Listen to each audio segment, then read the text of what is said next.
Hello everyone. Today I am going to start with next topic of chapter excretory system.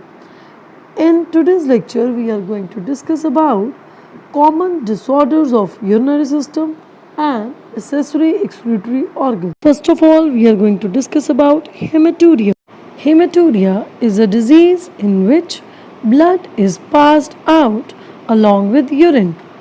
The usual cause of this disease is the toxins produced in certain types of fever and infection in urinary tract, kidney stones or tumor.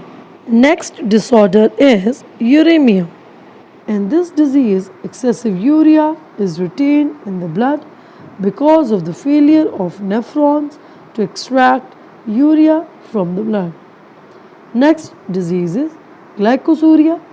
Glycosuria is a disease in which the level of blood sugar rises to very great extent. The excess of glucose from the blood is removed along with urine. Next disorder is kidney stones. Kidney stones are formed by the precipitation of uric acid and salts like calcium oxalate. These may be formed in the kidneys, pelvis, ureters, urinary tubules, and urethra. They cause severe pain and blockade when present in ureters, urinary bladder, or urethra. They are removed surgically, but some types of them may also be dissolved. Now we are going to discuss about artificial kidney. Now what is artificial kidney?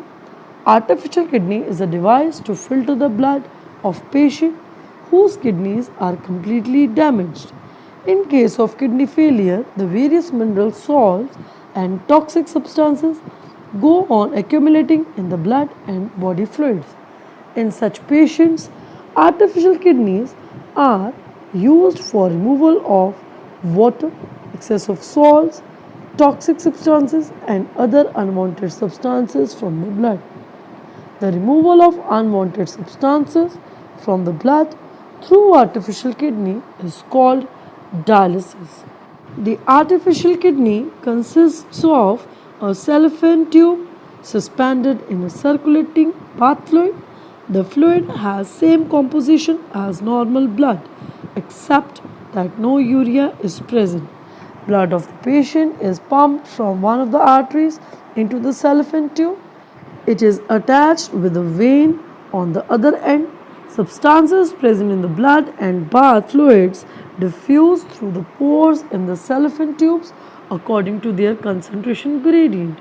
In this way, nitrogenous waste products, excess of salts, and other excretory products diffuse out of the blood and purified blood passes into the vein of the patient. Plasma proteins remains in the blood because pores in the cellophane tubes are too small to permit the passage of these large molecules. Now next we are going to discuss about accessory excretory organs. Now what are accessory excretory organs? Accessory excretory organs are the organs which are not directly involved in the process of excretion but are supportive in function.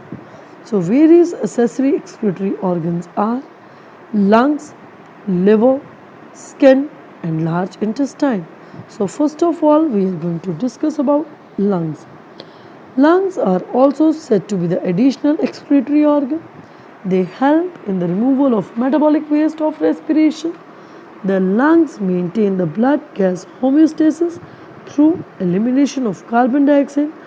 When lungs fails to eliminate enough carbon dioxide, the kidneys attempt to compensate. Next is liver. Liver helps indirectly in removing the nitrogenous waste.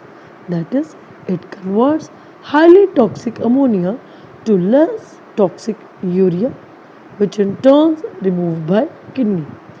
Breakdown of proteins results in the formation of ammonia. Liver converts it into urea and the process is called urea cycle. Although the human body cannot tolerate high concentration of urea, but it is much less toxic than ammonia and is removed by kidneys.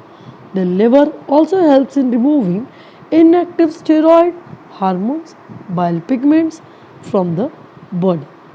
Next is skin. Skin possesses glands for secreting two fluids on its surface, namely sweat from the sweat glands and sebum from sebaceous glands. So, certain waste like waxes, sterols are removed in the form of sebum by sebaceous glands. The sweat gland secretes watery fluid, salts in the taste, which contains sodium chloride, some amount of lactic acid, urea, amino acids, glucose, etc. And the next accessory excretory organ is large intestine. Large intestine is also responsible for transporting waste, so it can be excreted. The main excretory function of large intestine is to eliminate solid waste that remains after food is digested and water is extracted from the indigestible matter.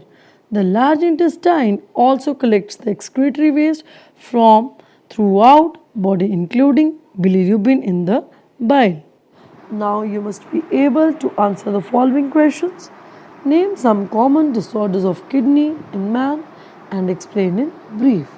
Describe in brief accessory excretory organs and what is dialysis. So children, this was all about today's lecture. Thank you so much.